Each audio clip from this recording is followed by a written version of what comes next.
The medical bay of the orbital station hummed with alien technology that Dr. Sarah Chen had learned to navigate through months of careful observation. Her left leg remained pinned beneath twisted metal from the shuttle crash that had brought her here. But she had long since stopped feeling the constant pain. What hurt more was the silence from Earth. The complete absence of any rescue signal or acknowledgement that she even existed. The Catherian medical staff treated her with clinical efficiency, nothing more. They had stabilized her injuries enough to keep her alive, but showed no interest in actually healing her. She was, after all, just a human. A species the Galactic Coalition barely recognized as sentient. The fact that she was a trauma surgeon with 15 years of experience meant nothing to them. To the Catherians, she was simply a curiosity, a broken thing they kept functioning out of mild scientific interest. Sarah watched through the transparent walls as Coalition forces moved through the station corridors. Tall, reptilian Catherian soldiers in their pristine armor walked alongside the insectoid Vrex engineers, their chittering voices carrying an undertone of superiority that needed no translation. They spoke in standard galactic around her, assuming she couldn't understand their language. They were wrong. During her months of captivity, Sarah had absorbed their speech patterns with the same methodical precision she had once used to master surgical techniques. She understood every word when they discussed her case, referring to her as the human specimen, and debating whether her continued existence served any research purpose. She knew they considered her species primitive, barely evolved beyond their pre-spaceflight ancestors. The worst part was how they discussed Earth itself. The planet had been marked as a developing world under observation, a polite way of saying humanity was considered too backward to join galactic civilization. The Coalition maintained monitoring stations in the outer solar system, but direct contact was forbidden until humans proved they deserved recognition. According to Catherian standards, that recognition was unlikely to come for several centuries, if ever. Sarah had been part of the first human deep space research mission, launched in secret by a coalition of Earth's space agencies. They had detected anomalous energy signatures near Jupiter and sent a small crew to investigate. What they found instead was a Catherian scout ship conducting routine surveys. The encounter had gone badly.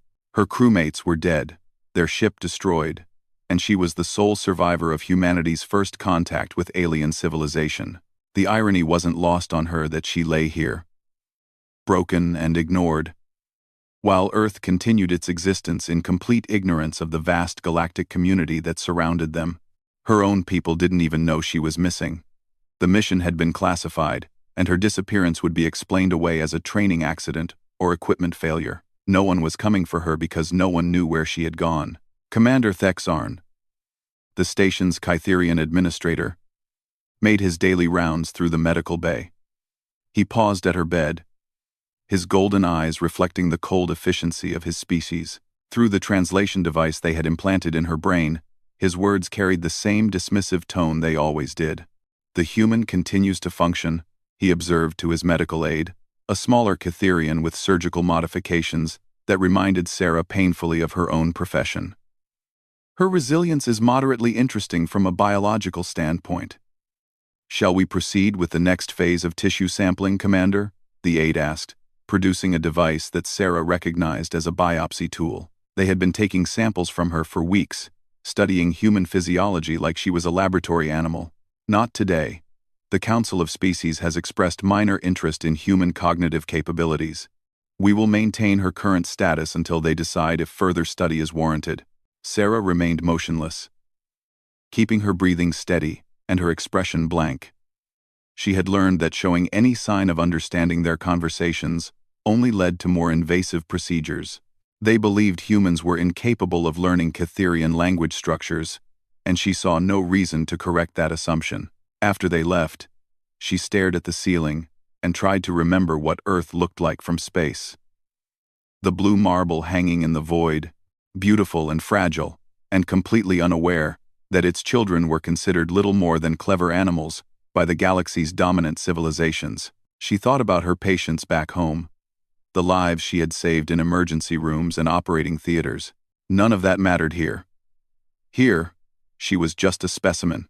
The small American flag patch on her torn flight suit had long since faded, but she could still make out the stars and stripes when the light hit it right. It was the only reminder of home she had left, and she protected it fiercely during the daily medical examinations. The Catherians had tried to remove it once, calling it primitive tribal markings, but Sarah had fought them with such unexpected ferocity that they decided it wasn't worth the effort. That flag meant everything now. It represented not just her country, but her entire species. Every human who had ever lived, every achievement of human civilization, every dream of reaching for the stars, all of it dismissed by these alien powers as the fumbling attempts of a species not yet worthy of recognition. Days blended into weeks. Sarah maintained her strength through careful exercise, working her muscles within the constraints of her injuries. She observed everything, learning the station's routines and memorizing the locations of critical systems. She studied the alien faces that passed by her bed, noting their ranks and relationships. Most importantly, she listened to their conversations and absorbed information about the broader galaxy.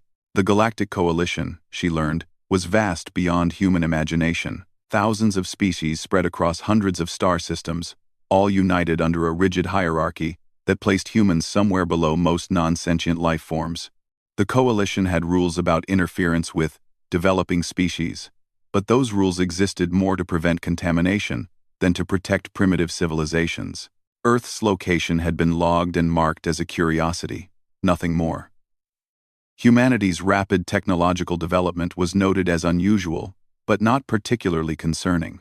After all, many species showed promise in their early development phases, only to destroy themselves or stagnate before achieving true spacefaring capability. The Coalition was content to wait and see if humans would follow the typical pattern. Sarah knew better. She knew what humans were capable of when pushed to their limits. She had seen it in trauma bays during natural disasters, in the dedication of her fellow researchers, in the simple, stubborn refusal of her species to accept limitations. The aliens saw humanity's current technology and judged them by galactic standards. But they didn't understand the human capacity for rapid adaptation and innovation. More importantly, they didn't understand what humans would do when they discovered that their own kind were being held captive and experimented upon by alien powers. Sarah had read enough history to know that humanity's response to such discoveries was typically swift and decisive. She just had to survive long enough for that discovery to happen. The thought that sustained her through the long, painful days was simple. Eventually, someone would come looking, maybe not for her specifically, but humanity would eventually reach out into space with enough force to demand answers. When that day came, the galaxy would learn what humans were truly capable of. Until then, she would endure. She would watch, learn, and prepare. And when the time came, she would be ready to show these superior alien civilizations exactly what they had underestimated about the species they dismissed as primitive. The alarm klaxons began sounding during Sarah's morning medical examination, their harsh wailing echoing through the corridors of the orbital station. She watched as the Catherian medical staff immediately abandoned their procedures, their scaled faces showing an emotion she had never seen before. Genuine fear. Commander Thexarn burst into the medical bay, barking orders in rapid Catherian. All personnel to battle stations. We have an unidentified vessel approaching at impossible speeds. Defensive systems are not responding to our commands. Sarah's heart hammered against her ribs as she processed his words. An unidentified vessel. After 18 months of captivity. Could it finally be happening? Could someone actually be coming? The station shuddered as something massive docked with their outer hull. The sound of metal cutting through metal echoed through the medical bay, followed by the distinctive hiss of atmospheric pressure equalizing. Sarah had heard similar sounds during her time aboard human spacecraft, but there was something different about these noises, something more precise, more controlled. Through the medical bay's transparent walls, she watched as Catherian soldiers rushed toward the docking ports, their plasma weapons charged and ready. The Vrex engineers scattered in the opposite direction, their insectoid legs clicking rapidly against the metal flooring as they sought shelter. Whatever was coming aboard had the entire station in panic. The lighting flickered and shifted to emergency mode, bathing everything in a red glow that made the aliens look even more monstrous. Sarah could hear weapon fire in the distance. The sharp crack of human kinetic weapons mixing with the whine of alien energy discharge. The sound made her chest tight with hope and terror. A Kytherian guard rushed into the medical bay, his armor scored with burn marks, and his golden eyes wide with shock. "Commander, the intruders have breached sectors 7 through 12. They move like nothing we've encountered. Our weapons barely slow them down." "Species identification?" Thexarn demanded. "Unknown, sir. They appear to be human in basic structure, but their capabilities are far beyond Coalition intelligence parameters for that species. They wear unfamiliar armor and carry weapons that can penetrate our strongest shields." Sarah felt a surge of fierce pride mixed with disbelief. Humans. It was actually humans coming for her. But how was that possible? Earth's technology was barely capable of reaching Jupiter, let alone mounting an assault on a heavily fortified alien station. The commander turned his attention to Sarah, his reptilian features twisted with suspicion. The timing of this attack cannot be coincidental. This human specimen may be more significant than we assumed. Before Sarah could react, the medical bay's main door exploded inward in a shower of sparks and twisted metal. The Kytherian guards raised their weapons, but they never got the chance to fire. Dark figures moved through the smoke with fluid precision, their movements too fast for alien eyes to track. The lead figure wore armor unlike anything Sarah had ever seen, black as space itself, covered with technological systems that seemed to blur the line between equipment and organism. The helmet turned toward her, and she caught a glimpse of eyes that were definitely human behind an advanced tactical display. The engagement was over in seconds. The Kytherian guards lay unconscious on the floor, taken down by some kind of non-lethal energy weapons that left them breathing but motionless. Commander Thexarn found himself face to face with the armored figure, his plasma rifle useless in hands that shook with terror. "Please," Thexarn said in halting standard English, apparently accessing a translation protocol Sarah didn't know existed. "We have followed all Coalition protocols regarding primitive species contact. This human was recovered from a damaged vessel. We provided medical assistance." The armored figure didn't respond immediately. Instead, he approached Sarah's bed with careful, measured steps. When he spoke, his voice was filtered through advanced audio systems, but she could hear the underlying accent, definitely American, probably military. "Ma'am, I'm Petty Officer Rodriguez with Naval Special Warfare Development Group. We're here to bring you home." Sarah tried to speak but found her voice caught in her throat. After 18 months of being treated as a laboratory specimen, hearing English spoken with respect and human compassion was overwhelming. She managed a weak nod and pointed to the metal beam that still pinned her leg. Rodriguez turned back to Thexarn, and his tone shifted to something cold and dangerous. "You kept her like this for 18 months? A trained surgeon, trapped under debris, while you ran your experiments?" "We stabilized her injuries according to standard medical protocol," the commander protested. "The human physiology is unfamiliar to us. We did what we could." "What you could?" Rodriguez repeated, slowly. He gestured toward the monitoring equipment that surrounded Sarah's bed. "These are tissue sample extraction tools. This is neural activity mapping hardware. You weren't treating her, you were studying her." Sarah watched as more armored figures entered the medical bay, moving with the same impossible speed and precision. Their equipment was beyond anything Earth should have been capable of producing. But their movements, their tactical awareness, the way they coordinated without verbal communication, it was all unmistakably human military training taken to an extraordinary level. One of the newcomers approached Rodriguez and spoke in a voice so low Sarah could barely hear it. "Sir, we've secured the station. No casualties on our side. Their weapons couldn't penetrate our defensive systems." Rodriguez nodded and turned his attention to the equipment pinning Sarah down. He produced a tool that looked like a cross between a plasma cutter and a medical laser, working with surgical precision to free her leg without causing additional injury. The beam sliced through the alien metal like it was paper. As the debris fell away, Sarah felt sensation return to her leg for the first time in months. The relief was so intense, she nearly passed out. Rodriguez caught her as she tried to sit up, his armored hands surprisingly gentle. "Easy, ma'am. We need to get you to our medical bay for proper treatment." Can you tell me your name and rank? Dr. Sarah Chen, she managed to whisper. Civilian contractor. NASA Deep Space Research Division. Dr. Chen. I need you to understand something important. The situation has changed dramatically since your disappearance. Earth is no longer the isolated world it was when you left. Sarah stared at him in confusion. I don't understand. How long have I been missing? What's happened to Earth? You've been missing for 18 months, as far as we can determine, but during that time, we've had some significant developments in our capabilities. Rodriguez gestured toward his armor and weapons. Let's just say that humanity found some very motivated teachers. Commander Thexarn had been listening to this exchange with growing alarm. Impossible. Earth is a restricted world under coalition oversight. No advanced technology transfers are permitted to developing species. The penalties for such violations are severe.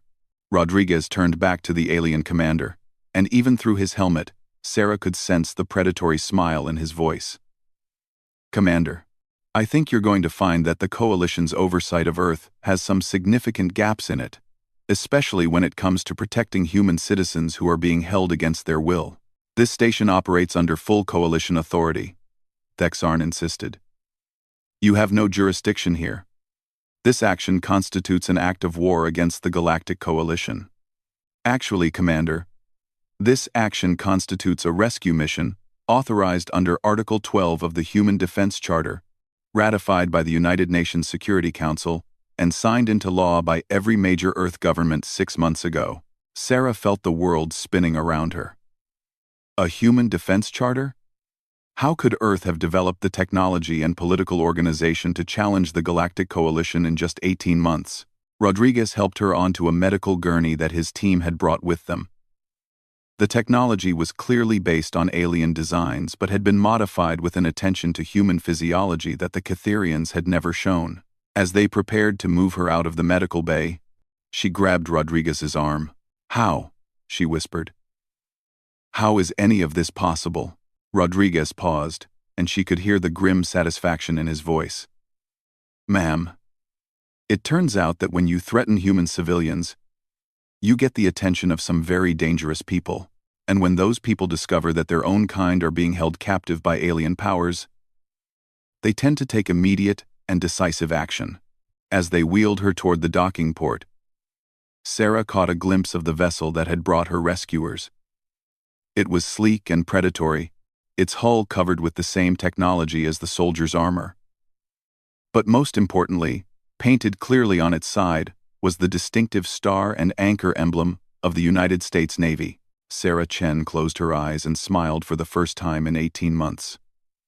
Humanity had not only found her, they had apparently found their teeth as well. The medical bay aboard the human vessel was a marvel of engineering that left Sarah speechless. The technology was clearly derived from Galactic Coalition designs, but it had been modified and improved with a level of innovation that the aliens had never demonstrated. Every surface seemed designed specifically for human physiology. Every tool calibrated to human needs. Dr. James Mitchell, the ship's chief medical officer, worked on her leg with equipment that made Catherian medical technology look primitive by comparison. The nanoscale healing systems repaired 18 months of damage in a matter of hours, rebuilding bone, muscle, and nerve tissue with precision that bordered on the miraculous. This is impossible, Sarah whispered as she watched her leg return to full functionality. Earth doesn't have this kind of technology. We were barely managing manned missions to Mars when I left. Dr. Mitchell smiled as he calibrated the final healing protocols. A lot has changed, Dr. Chen. When the Pentagon realized that one of our own was being held captive by alien powers, certain classified research projects suddenly received unlimited funding and priority status. What kind of research projects? The kind that had been deemed too dangerous or too expensive to pursue under normal circumstances. Genetic enhancement programs, quantum computing systems, exotic matter manipulation, consciousness transfer technology, everything that military scientists had been theorizing about, but never had the resources to develop. Sarah tried to process this information. But how could we develop all of this so quickly? Even with unlimited resources, The theoretical foundations alone should have taken decades. That's where our new allies came in handy. Dr. Mitchell gestured toward a viewport where Sarah could see another vessel keeping pace with their ship. The design was clearly non-human, but it wasn't Catherian or Vrex either. Dr. Chen, meet the Altarian Republic. Through the viewport, Sarah watched as a delegation of tall, graceful beings transferred to their ship via an advanced docking system. The Altarians moved with fluid precision, their silver-blue skin reflecting the corridor lighting. Unlike the Catherians, they approached the human crew members with obvious respect and curiosity. The Altarians have been watching Earth for several years, Dr. Mitchell explained. They're one of the younger members of the Galactic Coalition, and they've been growing increasingly frustrated with the Coalition's treatment of developing species. When they detected our first attempts at faster-than-light communication, they decided to make contact. Secret contact, Sarah observed. Very secret. The Coalition has strict rules about technology transfer to developing worlds, but those rules assume that all developing species follow the same predictable patterns of growth. The Altarians quickly realized that humans were developing along completely different lines than most species.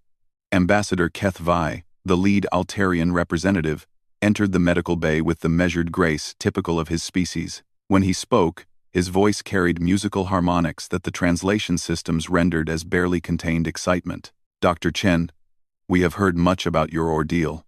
Your resilience during captivity has been quite instructive for our understanding of human psychological capabilities. Sarah found herself staring at the alien ambassador. Unlike the Catherians, who had treated her as a specimen, HFY spoke to her as an equal. You were monitoring my situation? We were monitoring the Catherian station, yes. Coalition facilities are required to maintain open communication channels that member species can access for oversight purposes. We observed your treatment with great interest. And you did nothing to help me? HFY's expression shifted to something that might have been regret. Direct intervention would have violated Coalition law and potentially triggered a war that would have devastated multiple star systems. However, we were able to provide your people with the theoretical foundations they needed to develop rescue capabilities. Dr. Mitchell activated a holographic display that showed the technological development timeline. Sarah stared in amazement at the progression from Earth's pre-contact capabilities to their current level in just 18 months. The Altarians didn't give us the technology directly, Dr. Mitchell explained. Instead, they provided us with theoretical frameworks and mathematical models. Human engineers and scientists did the actual development work, and we excelled beyond all expectations. HFY added.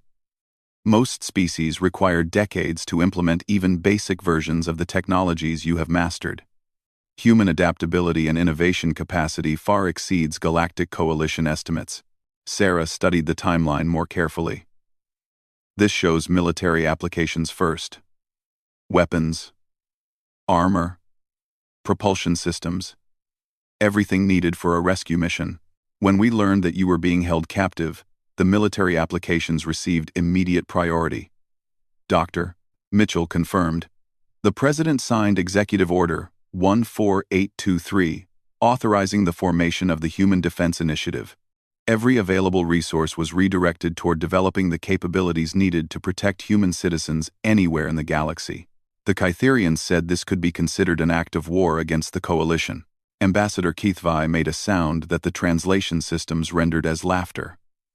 The Catherians are beginning to understand that they may have made a significant tactical error. Your rescue mission has demonstrated human military capabilities that exceed most Coalition estimates by several orders of magnitude.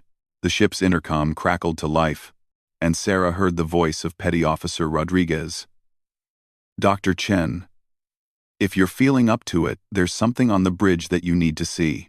With her leg fully healed for the first time in 18 months, Sarah was able to walk to the bridge under her own power. What she found there took her breath away. The main viewer showed Earth hanging in space, beautiful and blue and absolutely bristling with defensive installations.